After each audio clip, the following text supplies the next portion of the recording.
Good morning. Here we are once again. It's the physics video lecture, psci 168, video lecture 38. Okay, it's electricity and magnetism, but we haven't gotten to magnetism yet. I want to talk about household circuits and how to calculate how much energy you're using and related things like that. See how far we get. We'll wrap up that topic today. Shouldn't take that long. And then after the holiday, we'll jump into magnetism, which is one more major topic, which will take us into electric motors and things like that. Okay, so we're doing electricity.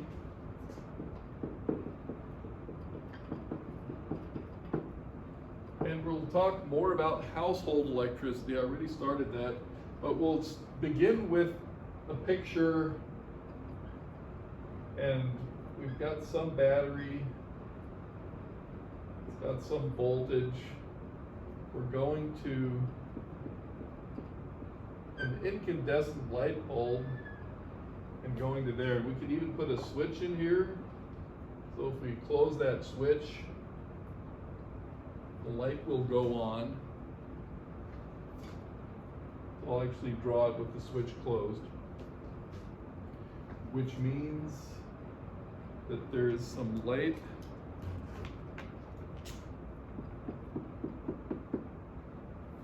and there is a current, right? An electric current. Let's leave the switch off for the moment. So the electric current from plus to minus, that's the formal direction of the current. It's going through this little filament. The filament's getting really hot. So we have the voltage, we have the current I, and we have the power P. And this could, for example, be car battery, and this could be 60 watts. And then how do we get the current? We have P equals I delta V. I equals P divided by delta V, which would be 60 watts divided by 12 volts, which would be 5 amperes. Okay. So this is one of the things I want you guys to be able to do. Good. So this is a bit of a picture. The schematic for this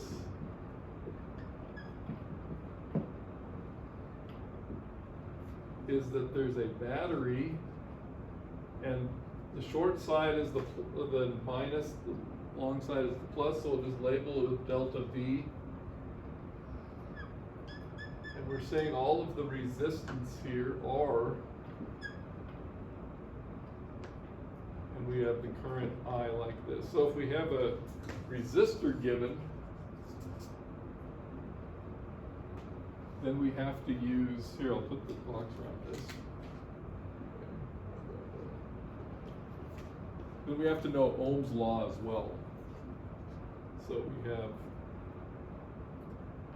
delta V equals R times I, and we still have that power formula.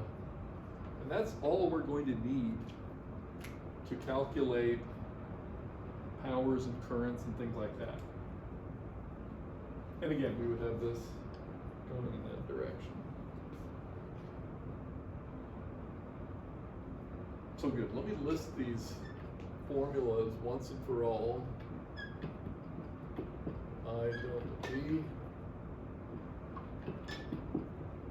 R times I. These are the two we need. Also, we can express the power as I squared R. You saw me derive that last time. Or we can express the power as delta V squared, I'll put parentheses around there, divided by R. And they have their uses, but they came from these two. So these are primary here.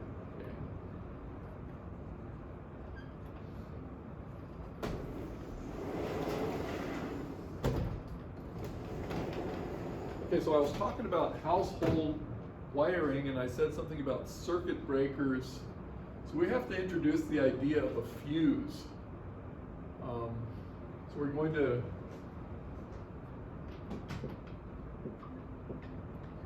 household wiring, circuit breakers and fuses.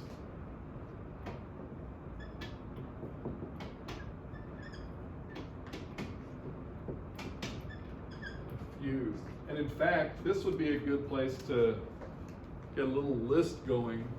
So in your homework, you want to get some pictures. That is to say, you want to get some pictures of these for your notebook. Okay. Circuit breaker and fuse. So if you go to your panel box, so circuit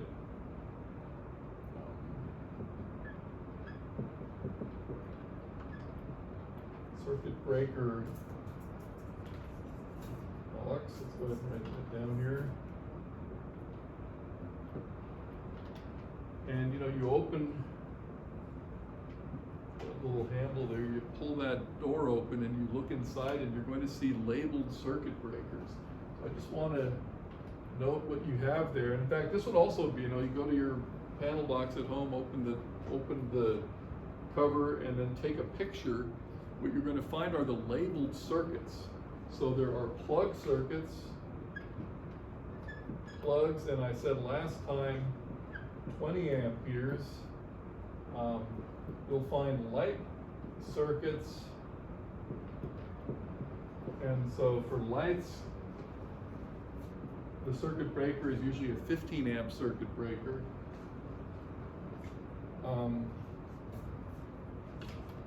And these are both, let's make it proper right. These are both 120 volts. Okay. 120 volts. It's alternating and not direct, but the formalism we're using works the same for both. Okay, so this is when we're going to cover it. 120 volts, plugs and lights, and then you have a range or a dryer or air conditioner, and what you'll find there are 30, 40 amps, 30 amps, 40 amps, and 240 volts. Okay, so when you go into this formula here, power I delta V, you're using a 240 for some of these larger appliances, okay? And these are typically wired in somewhere. You might not even see the plug. If you do, you'll see it's a different type of plug. And your panel box is also going to possibly list what bedroom and what kitchen and what bathroom and so forth these circuits connect to. So that's actually a good time. You can't get hurt if you're flicking those switches off and on and seeing what they do. Okay. I'm not telling you to take the cover off and look inside. Just know what's going on with respect to those circuit breakers. Good to know. And typically, you're going to have a lot of them for the kitchen. You're going to have a lot of them for the bath, and you won't need many of them in the bedroom. So, good chance to go have a look at your panel and get some images of that as well. So, circuit breaker, fuse, panel, circuit breaker, panel box. So you can get some images of that. Now, what is a circuit breaker? Nowadays, you wire too many, you plug too many things in, and the circuit breaker trips. So it actually works with magnetism, so we're not quite there yet. But the fuse, which is the older fashioned circuit breaker, works in a very basic way. So let's talk about the fuse for a minute. What we'll do is we'll draw this circuit. Okay. And we'll add another circuit element here. So we've got the battery, delta V, I, R, and the circuit breaker element looks like this. Actually, it's more with feeling. So the circuit breaker is actually this little circuit element like that. Okay, so, or the fuse, sorry, fuse.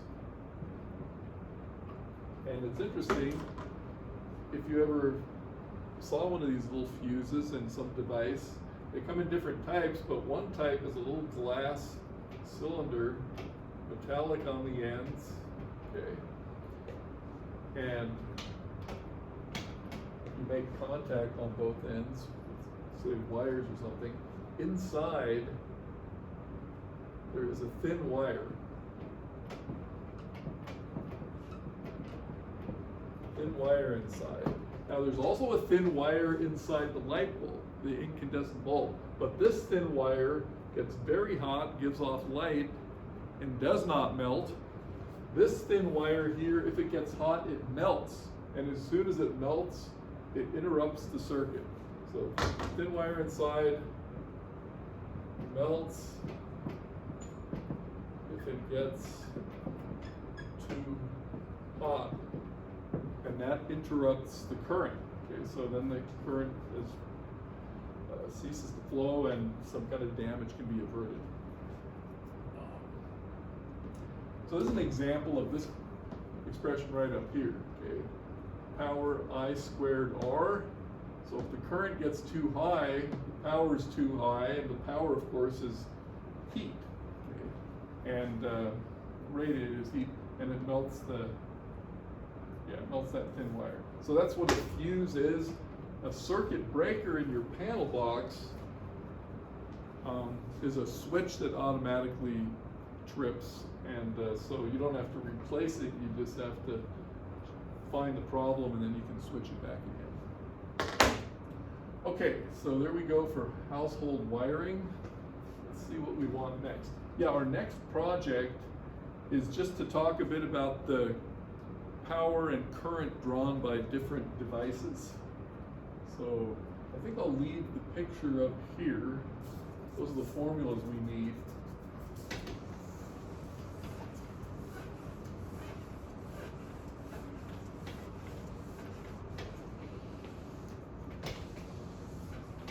And I'll start a list and you guys complete it. So let's say we have 10 household devices that we can talk about. And I'll just get a list going. So household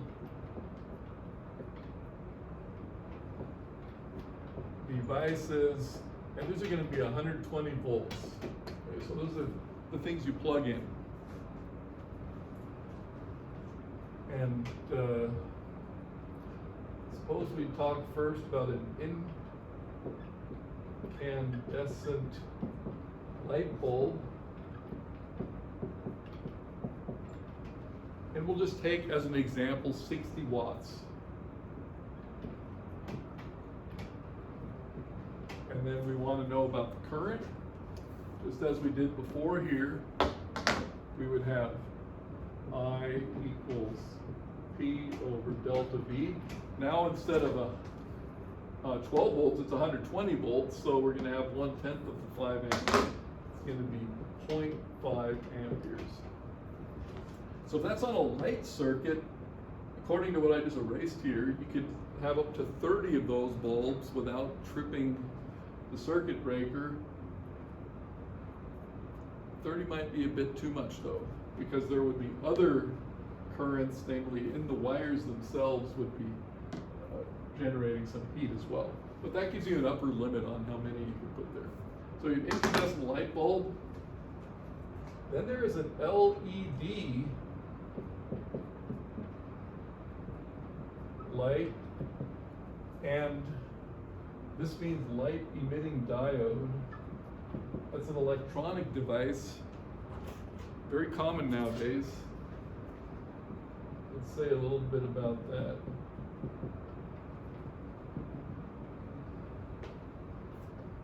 And I'm going to give it 10 watts. What's interesting is that LED uses very little power to deliver the same amount of light. So a 60-watt incandescent produces about as much light as a 10-watt LED. And the thing is, the incandescent bulb is really glowing white hot, and it's giving off some light. You can see, even say, as a byproduct. Pretty much everything that's coming from this is heat, principally. For the LED, you're getting the same amount of light. For 10 watts, that means this thing is not getting as hot. Okay. And you're getting the same amount of light for 1/6 the cost. So very interesting development there. What else could we have? Now some other, that's the difference between different types of lights. I had a little list going here that you guys could complete. So coffee grinder, so you guys want to complete the table for all these things. Okay, you'll have a table for how much current's being used. So light emitting diode. I wrote down coffee grinder because I just looked, and you look on these devices till you find a little information tag that tells you how much power they use. This one happens to use 200 watts. Okay. And then you could have hair dryer. You could have a refrigerator. You may not find the tag on the, the little plate on the refrigerator. But what I'm saying is go ahead and in your own house, get a list of about 10 devices that you use. 10 devices, find out what their power usage is, and then also calculate the current. So then you get to know what's going on in your own house a little bit. Okay. So that's for the household devices.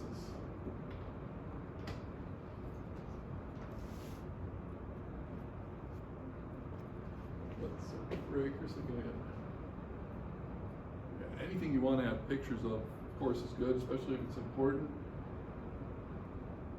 So the last topic I have for today is calculating energy use and cost and times. So let's just call this here calculations.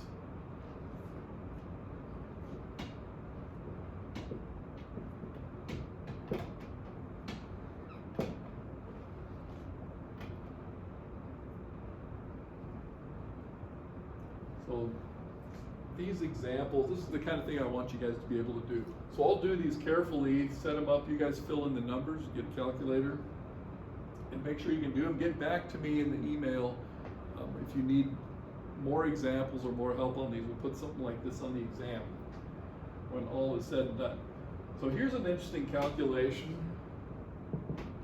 How long does it take to bring tap water to a boil if you're using a 1,000-watt device? Okay, so how much time to boil water with a power P? And now we'll put some numbers in. So let's say the temperature, okay, first of all, the temperature difference, we've got to bring it to a boil. That's going to be 100 degrees Celsius minus 20 degrees Celsius. That's the change in temperature. We're going to raise the temperature. So that's going to be 80 degrees Celsius. And then we'll let the mass of water be equal to just say 1 kilogram, which equals 1 liter. Right? So that's a good basic amount of water.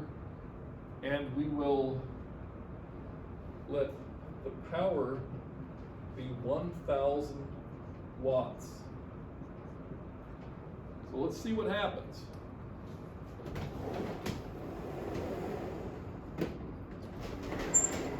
And once we figure that out, we'll figure out how much it costs, money-wise. Okay.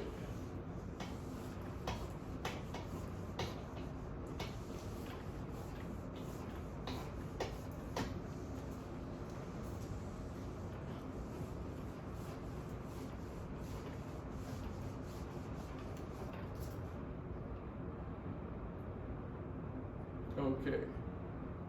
So the next thing we have to know is that, so recall, power equals energy over time. So I'm not going to use the W because it's so close to watts work, but we'll just say E for energy. I'll write it out. Nothing can go wrong, okay? So power is energy per time, so we solve for the time. So time is equal to the energy divided by the power. Makes total sense. The more power we have, the faster it's going to happen, right? The smaller the time is going to be. So now we can plug in the energy, but what is the energy required to heat water? It is our formula, mass, specific heat of water, change in temperature. I'm going to leave power P right here. And now we'll plug our numbers in. So we have 1 kilogram. In fact, I'm going to go ahead and put all the units in just for the record. We have 4,186 joules per kilogram degree Celsius. We have 80 degrees Celsius. And we're going to divide the whole thing by 1,000 watts. Okay. But 1,000 watts is 1,000 joules per second. And so let's go ahead and cancel all these things. So when you, okay, this has to be a little more clear. Joules per kilogram degree Celsius. Okay. Okay. So units, always good to review the units. Okay, so the kilograms cancel, the degrees Celsius cancel, okay, the joules cancel, and the seconds are in the denominator of the denominator, so that's going to turn into seconds, right? So the answer is going to be in terms of seconds.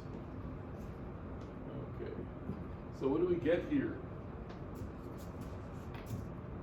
No calculator, so we'll approximate it. But we have 4,000 times 80 roughly.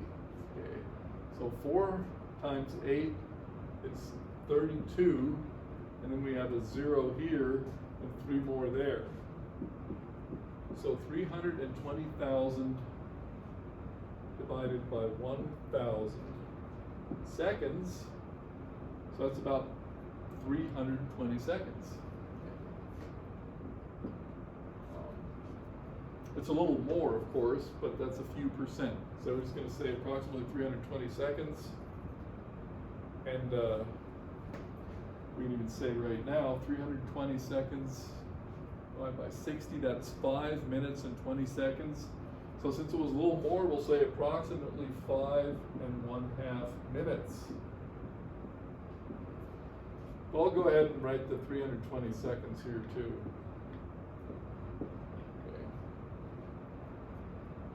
So that's how long it takes. And this is pure energy conversion. You have a hot plate, you have something that's glowing red hot, and the electrical energy is purely turning to heat, essentially. Just to heat, and you're able to heat something up. So that was problem number 1.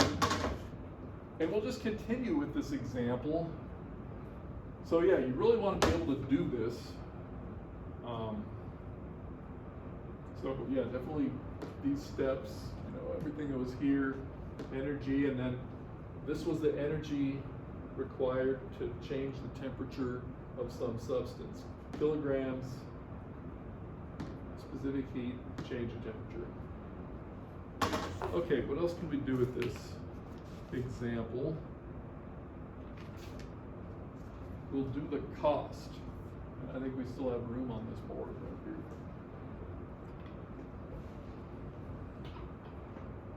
So what was the cost?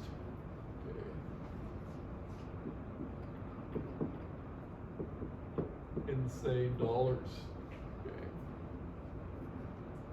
It's going to be equal to the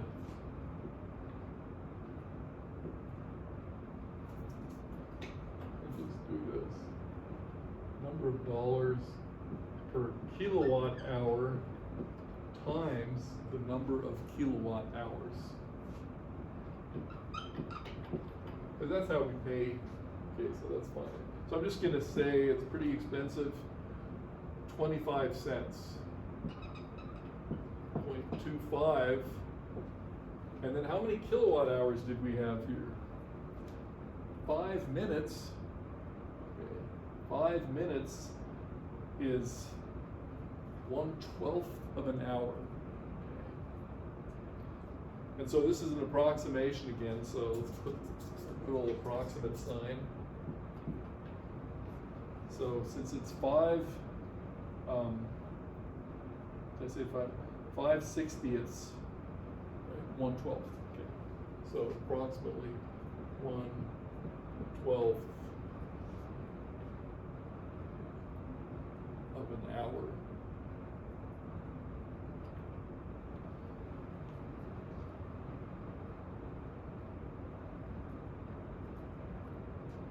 Oh, I forgot the kilowatts. So number of kilowatt hours is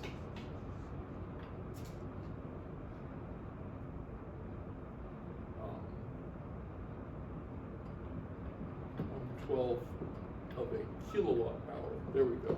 Because we had 1,000 watts. Okay, so the 1,000 watts meant it was a kilowatt. So that's how you do your conversion. Put that in there. So you can calculate the price of any of your devices. And I'll put something like that probably on the exam as well. But nothing tricky about it. Just have to make sure how many kilowatt hours you have there. So it was 1/12 of an hour, and it was 1,000 watts.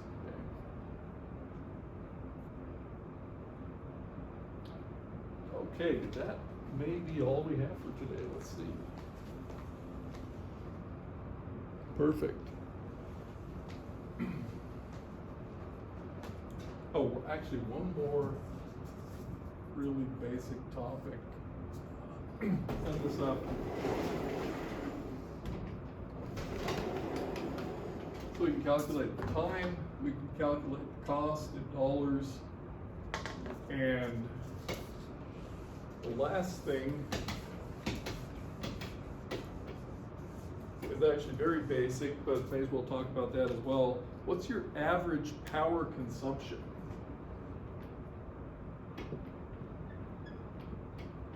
Average household electrical power consumption.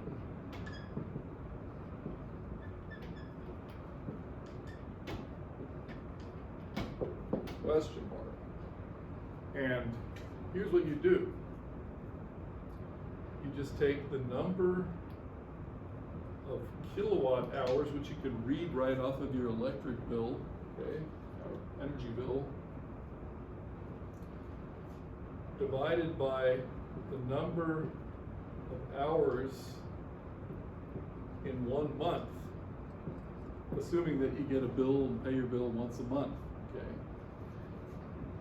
So let's just call this an example. Suppose you had 300 kilowatt hours, and how many hours are there in a month? We're looking at 30 days in the month, 24 hours in the day, okay? So those are the hours.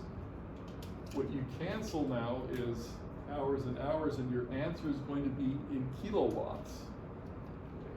So continuing on, and now approximating, so 300 over 30 is 10, so 10 divided by 24 is approximately 1 over, I'm going to write 2.5. So 10 divided by 24, approximately 1 over 2.5, because I know that that is, so kilowatts, that is equal to 0.4 kilowatts, and 0.4 kilowatts equals 400 watts. So you would have an average power consumption of 400 watts if that was your number of kilowatt hours. And of course, it's not always 400. When you're cooking, when you're doing other things that use a lot of power, it's quite a bit more than that. What you'll find though is the one appliance that is always on and using a steady amount of power is your refrigerator. Okay. But that's a way to get an average, and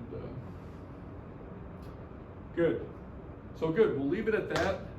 Enjoy your holiday, and when we come back we'll be talking about magnetism. I think we're pretty complete here. So we wanted to get that list of 10 household devices, whatever the power, voltage should be 120, whatever the power is, you read on the plate on the back of it, somewhere on it, and then go ahead and calculate the currents. Just leave room in your notes and you can have that there as a chart. Okay, good. See you guys next time.